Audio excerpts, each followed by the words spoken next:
Everyone, welcome back to Practical Organic Living, and it's early October. October for us means we have a lot of Feijoas in our garden. And last time when we put out the Feijoa video, we show you how we harvested and cut into the Feijoa and just scoop out the flesh and eat it straight up like that. This year we have so much, so we decided to make a Feijoa jam out of the Feijoas we have. So here I already have scooped out about 560 grams of Feijoa. Here's about 400 grams of sugar, and then New Zealand lemon and also limes from our garden, just to add a little bit acidity, and this will also help to preserve the jam that we're making. And then some water right here to help start the cooking process when we are making the jam. So let's get started. So for the jam that we're making today, we are using 2 of these mason jars. I think each one, the capacity is like 400 mLs, or looks like 12 ounce. Yeah, so before we begin with the jam making process, we're gonna sanitize the jar and lids. So here I have a pot. I'm gonna pour the Feijoas in there, add the lemon, lime juice, and water. And then I'm gonna turn on the heat, and then I'm gonna put it on medium-low.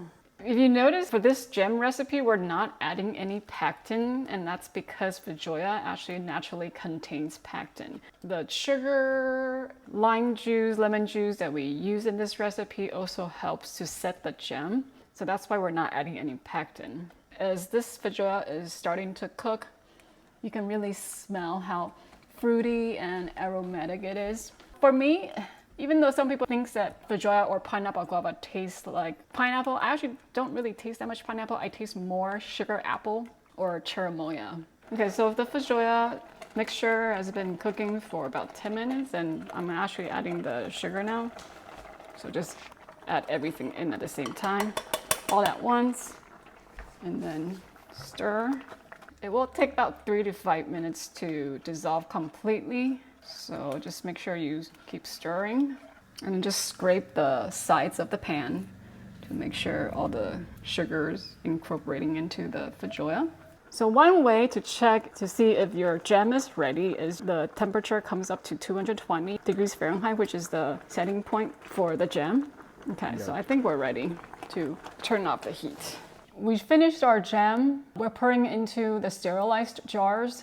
And we're going to put the jars back into the water that's been kept at 180 degrees Fahrenheit. So we're gonna bring the pot to a boil and then let the jam process for 10 minutes. And this will help sterilize the jar and the contents so that we can increase the shelf life of the jam that we just made. Okay, so we just finished making our first Feijoa jam ever. This is what it looks like. So you can double check that the seal is good. It doesn't pop back up, then you know the seal is good. So we're happy with the result. It's the jar is still very, very hot. And we're going to use the jam with toast and yogurt in the morning. So if you have any idea on how you use your Feijoa jam, please leave a comment below, and we'll see you next time. Bye!